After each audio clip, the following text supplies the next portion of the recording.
Notes इकट्ठे कभी भी नहीं बनते। हर एक बढ़िया प्यारे नोट्स को बनाने के 2 स्टेजेस होते हैं, जिनमें पहला आता है स्टेज 1।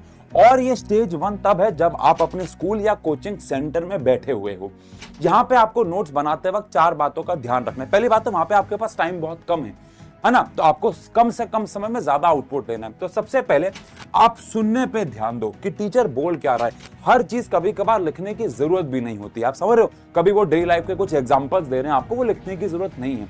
तो सुनो और हर चीज मत लिखो। सेकंड, अपने खुद के भाषा में लिखो, ना कि टीचर की।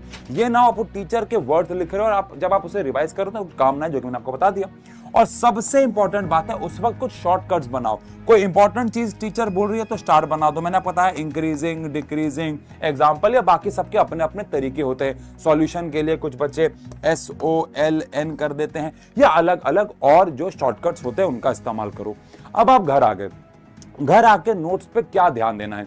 जब आप उन्हीं नोट्स को दोबारा खोलोगे तो हो सकता है आपने कुछ गलतियां की हो, या कभी कभार इन रेयर केसेस टीचर भी गलती कर देते हैं, हमसे भी होती है। तो उस इंफॉर्मेशन को आप अपनी नोटबुक से या बाकी किसी सोर्स से क्रॉस चेक करो। ये ना हो कि आप गलत इंफॉर्मेशन लेके पूरे साल बैठे रहो। सेकंड, बॉक्सिंग का मतलब लड़ना नहीं है।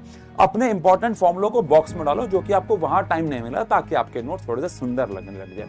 अंडरलाइन करो। अंडरलाइन में हर चीज अंडरलाइन नहीं करनी है। मोस्ट इंपॉर्टेंट चीज जो आपके हिसाब से इंपॉर्टेंट है उसको अंडरलाइन कर लो। और सबसे जरूरी चीज, हर एक चैप्टर के या हर एक क्लास के बाद 1 या 2 पेजेस छोड़ के अगली क्लास नोट करना शुरू करो। बिकॉज कभी कभार बीच में कुछ एक्स्ट्रा इंफॉर्मेशन होती है जो टीचर को भी बाद में याद आती है। कितनी बार हमारे साथ ऐसा हुआ है कि हमें याद आता है, अरे यार कल हमें ये पढ़ा देना चाहिए था। तो वो अगर उसके बीच में आएगी तो ज्यादा सेंस बनाएगी।